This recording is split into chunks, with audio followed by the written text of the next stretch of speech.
Ағымдағы жылы Владимир Куниннің «Русский на Мариенплац» атты белгілі романы желісімен экранизацияланған фильмнің премьерасы өтуі тиіс. Гүлнар Сәрсенова продюсерлік және режиссерлік еткен лентаның атауы негізгі кейіпкердің құрметіне Нартай деп аталған. Ол Т-72 танкінің механигі жерлесіміз Нартай Сапарғалиев.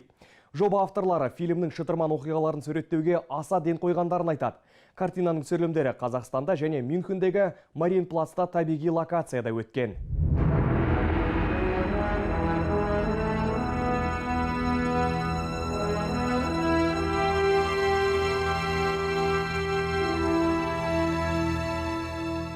Внимание! Это моя.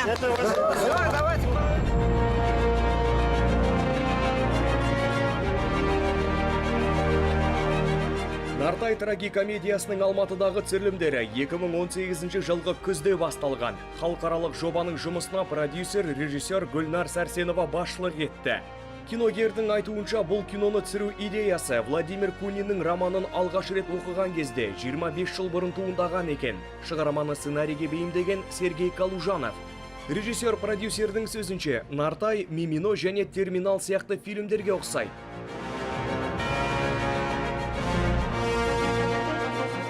Ондағы әрбір кейіпкердің алдында өз отанындағы жағдай көңіл көншітпесе, басқа елге көшу қаншалықты дұрыс, әлде туған елдің жандануына үлес қосып, сол жерде қала берген дұрыс па деген мәселе тұрады. Жобаның қосалқы режиссері, грузиннің танымал режиссері және сценарисі Дито Цинцадзе. Ол беделді фестивальдер марапатын алған, ондаған фильмдердің авторы. Стоп! Все! Было. Сяда! У меня сразу ассоциация, это с Мимино было связано. Бұл фильмді мен Мимино лентасымен ұқсаттым. Германияда осындай грузин режиссер бар дегенде, мен мұны жоғарыдан келген бір белгі деп санадым. Әзіл мен әлде бір жан ауыртпалығын грузиндерде түсінетін халық жоқ.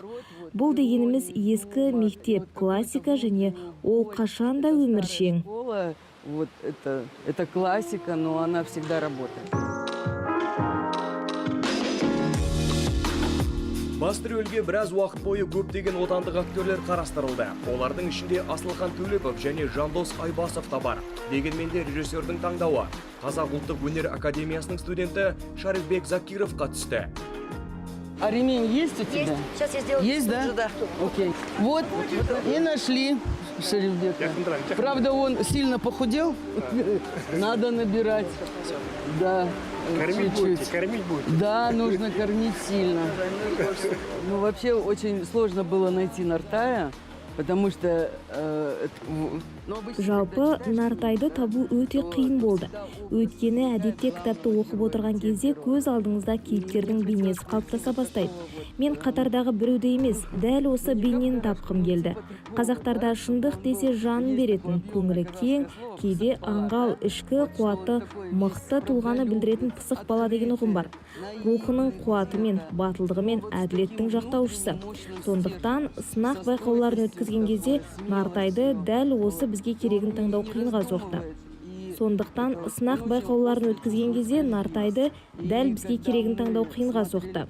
Романда ол небәрі 20 жаста ғана. Выбрать и понять, вот, насколько он откроется. Вот, ему там, в романе это 20 лет всего. Фильмде Генри Бухман, Конрад Холленштайн және Гюнтер Берман сынды бірнеше неміс актерлері өнер көрсеткен. Басты кейіпкердің рөліне Ленсабет атындағы Санкт-Петербург театрының актері Григорий Чаван шақыртылды. Григорийге кинодағы және театр сахнасындағы жұмысын қатар алып жүріп, түсірілімге қатысу оңайға соқпады. Для меня это приключение прежде всего. Я получаю... Мен үшін оқиға басты мәнге ие. Мен жаңа адамдармен қарым-қатынастан ләззат аламын. Өйткені менталитет басқа. Өзім тұратын Санкт-Петербургтың ырғағы мүлде басқа. Мәскеу айтпаса да түсінікті ғой. Адамдардың құндылығы басқа. Мен түсірілім тобы туралы айтып тұрмын. Міне осы жан-жаққа назар салсаң болды. Адамдардың аурасын байқай аласың. Бұл жерде табиғат пен адамдар бір тұтас дүние. Тут как бы все в совокупности.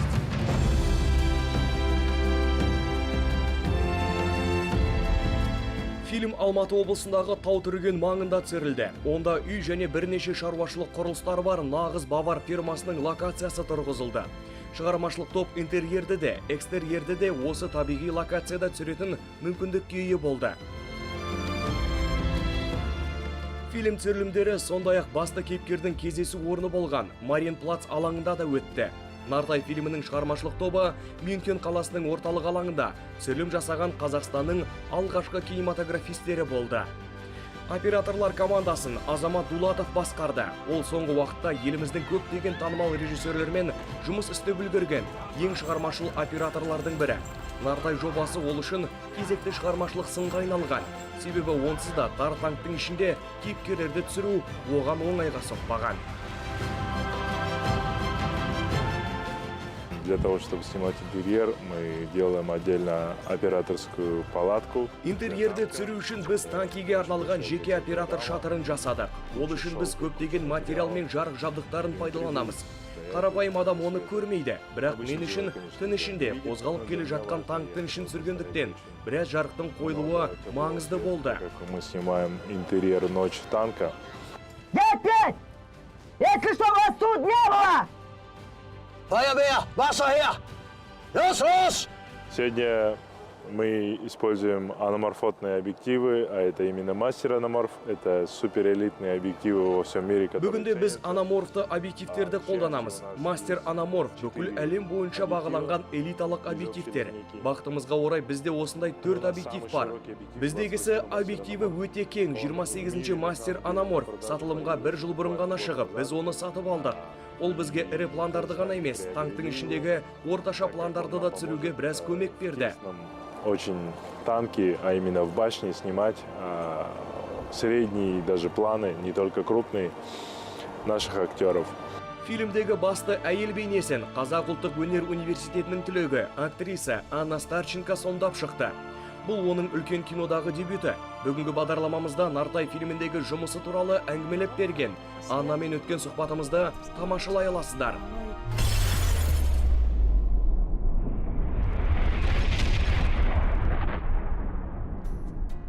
Кинобизнес бағдарламасының бүгінгі қонағы жуырда тұсау кесілгелі тұрған Нартай әскери драмасында басты әйел рөлін сомдаған актриса Анна Старченко болды. Аня, қош көрдік сені. Студиямызға қош келдің. Рахмет. Мы знаем, что недавно... Біз жақында ұлттық киноны қолдаудың мемлекеттік қорын басқарып отырған продюсер Гүлнар Сәрсенованың дебюттік режиссерлік жобасының түсірілімі аяқталғанын білеміз. Бұл Владимир Куниннің «Русский на Мариенплац» повесінің Нартай деп аталатын экранизациясы. Онда сен басты әйел рөлін ойнадың. Жоба туралы айтып өтсең, бұл фильмге қалай келдің? Об этом проекте, как попала в этот фильм. Это были самые продолжительные. Бұл ең ұзақ мерзімді сынамалар болды. Бұдан да ұзақтар болатынын білемін. Бірақ дәл осы сынамалар менің тәжірибемдегі ең ұзағы болды. Алматыға 3 рет шақырылдым және бұл сынамалық күндер 7-8 толық түсірілім күнін құрайтын. Біз павильонда түсірдік. Бұл тек менің басымдағы жағдай. Қазақстанның және Ресейдің басқа актрисаларында сынап көрді. Әртүрлі ансамбльдерді, әртүрлі актерлерді де байқап көрді. Ең қызығы сол, актерлерді ғана сынап қоймай, рөл бойынша да дайындық жүргізілді. Режиссеріміз былай істеп көрейік, бұдан басқаша істеп көрейік деген ұсыныстар да білдіріп отырды. Мұның барлығы да түсірілімдер алдындағы жақсы дайындық кезеңі болды. Перед съемкой. Яғни сценарий әлде қашан дайын болған ғой. Және ол бойынша видеосынамаларды таспаға түсірдіңіздер ме? Без костюмов, без декораций. Костюмдерсіз, декорацияларсыз павильонда түсіріп жаздық. Осылайша кейіпкерімізді байқап, сезініп көрдік. Осы 7 күн мен үшін біраз дайындық болды. Содан кейін жоба басталған кезде түсірілімге дейін 1 күн бұрын мен шақырылдым және де тағы дайындық кезеңі берілді. Бірақ біз дайындық шегінен артып кетпеуіміз үшін көріністеріміз бойынша дайындық жасамадық. Кейіпкерімізді сөз ететінбіз. Режиссер бізге сценарийден тыс әртүрлі тапсырмалар беретін. Кейіпкердің қандай да бір жағдайға тап болса, қандай әрекет жасайтыны туралы талқылаулар жасайтынбыз. Осының бәрі де түсірілім алаңына шыққан кезде дайындық уақытын үнемдеуге біраз көмек болды. Өйткені кейіпкеріміздің бүге шүгесін біліп алдық қой. Персонаж от и до. Съемки были, насколько мы знаем, здесь... Біздің білуімізше түсірілімдер Алматы облысында өткен екен. Сонымен бірге Мюнхенге, дәл сол Мариенплац алаңына да барып келіпсіңдер. Осы шекараның ар жағында болған түсірілімдер туралы айтып өтсең. түсірілім тобының көңіл күйі қандай болды? Чувствовала себя там. Ну, чувствовали мы себя довольно комфортно. Ол жердегі жағдайымыз жаман болған жоқ. Барлық мүмкіндіктер жасалды. Өз тарапынан үлкен жауапкершілік те сезіліп тұрды. Ол жерде бір қызық оқиға орын алды. Менің кейіпкерім гитарада ойнайды. Сол алаңда Мариенплацта гитарада ойнап ән салдым. Айналадағы массовка 100 адам. Бұл фильмнің түсірілімдеріне дейін мен ешбір аспапта ойнамаған едім. Дайындық кезеңі беріліп, аспапты меңгеруге тырыстым. Бұл маған біраз күйзеліс тудырды. Айнала ыстық, кейіпкерімнің аяғы ауыр, қарным шертиген, 100 адамнан тұратын массовка. Сол ортада аспапты жаңа меңгерген мен гитара тартып ән айтамын. Мені біраз есеңгіреткен жағдай болды. Егер түсірілім Қазақстанда болса, психологиялық жағынан мен үшін оңайырақ болар ма еді? Возможно, если бы это было в Казахстане снято, мне было бы психологически проще. То есть, если мы посмотрим... Демек, фильмді тамашалаған кезде біз... Иә, менің де үйренгенімді көретін боласыздар.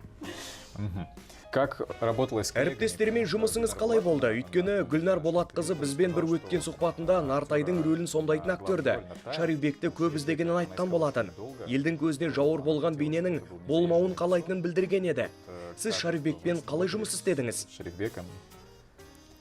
Шарифбек – это уникальный. Шарифбек ешкімге ұқсамайтын жігіт, бірегей актер. Оның осы рөлге сай келгені үлкен сәттілік болған. Әлі оқып жүргеніне қарамастан ол өте кәсіби актер. Кей сәттерде одан үйренерім аз болған жоқ. Оның рөлдерім деген көкшіл түсті дәптері болатын. Ол дәптер түсірілім тобының есінде қалған сияқты. Сен түсірілімде жүрсің, сценарийді де жатқа білесің, дегенмен кейде кейбір көріністер өзгеріп кетіп жатады. Оған қоса түсірілім хронологиялық тәртіп бойынша да жүре бермейді ғой. Осындай бір уақыттарда ненің қайда, қашан екеннен шатаса бастайсың. Сол кезде Шарифбектің қолынан кейіпкер шағын схемасын байқап қалдым да, өзіме дәл сондай етіп жасап алдым. Одан көп нәрсені үйренуге болады. Оның мінез құлқы және рөлге, түсірілім тобына және жалпы жұмысқа деген көзқарасы өте кәсіби. Его отношение и к роли, и к съемочной группе, и к работе в общем. Да, зрители обязательно... Иә, көрермендер фильмге өз бағасын беретін болады. Фильм прокаты 20 наурызда болу керек еді, бірақ әлемде орын алған жағдайға байланысты кейінге қалдырылды. Был отложен. Иә, картина толығымен дайын екенін білемін. Постпродакшн сатысынан да өтті. Көктемде премьерасы болуы мүмкін деп айтып еді, бірақ бәрімізге белгілі жағдайға тап болдық. Қазір премьера маусым-шілде айларында болуы ықтимал деген ақпарат бар. Бірақ бұл мәселе бойынша ешкімде дәл жауабын бере алады деп ойламаймын. Бәрі де жағдайға байланысты. Жағдайға және Қазақстандағы кинотеатрлардың ашылуына байланысты болады ғой. Как вам работалось? Қазақстанның танымал операторларының бірімен жұмыс барысы қалай өрбіді? Нартай фильмін түсірген Азамат Дулатов түсірілім кезінде бөлшектеуге рұқсат етілмеген танкты түсіру қиын болғанын айтып еді. Собрать во время съемок. Азамат очень профессиональный человек. Я работала на других площадках. Азамат кәсібилігі өте жоғары тұлға. Мен басқа да түсірілім алаңдарында жұмыс істеп жүрген адаммын ғой. Онда көбінесе операторлық департаменттің ыңғайын күтіп отыратын. Жарық бір мезетте қойылатын еді. Азамат ешқашан күттіріп қоймайтын және ол процеске толығымен қатысатын еді.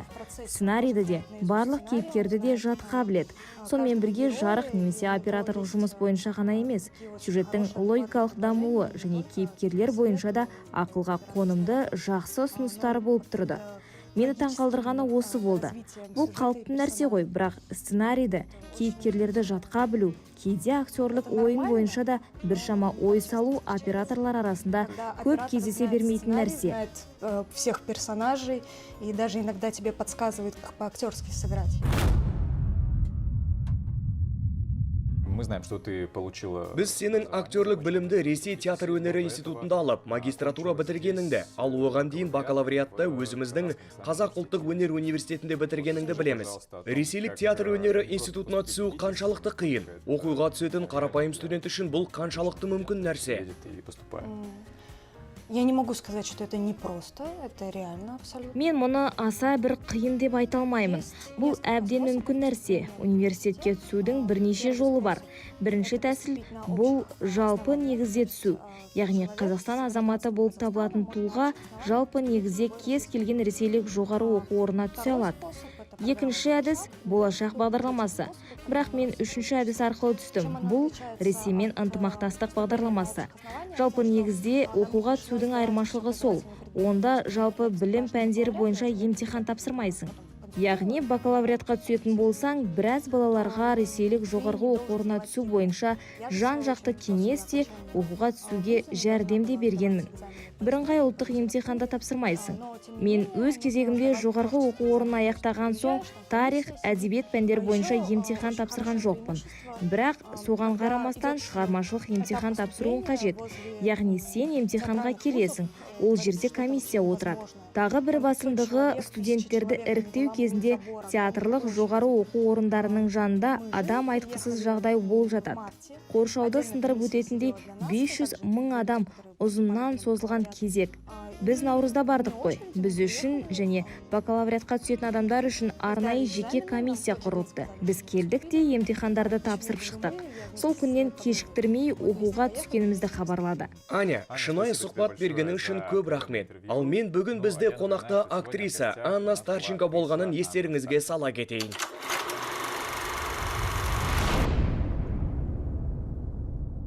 Сіздермен болған киноиндустрия саласындағы өзекті жаңалықтардың жаршысы кинобизнес бағдарламасы.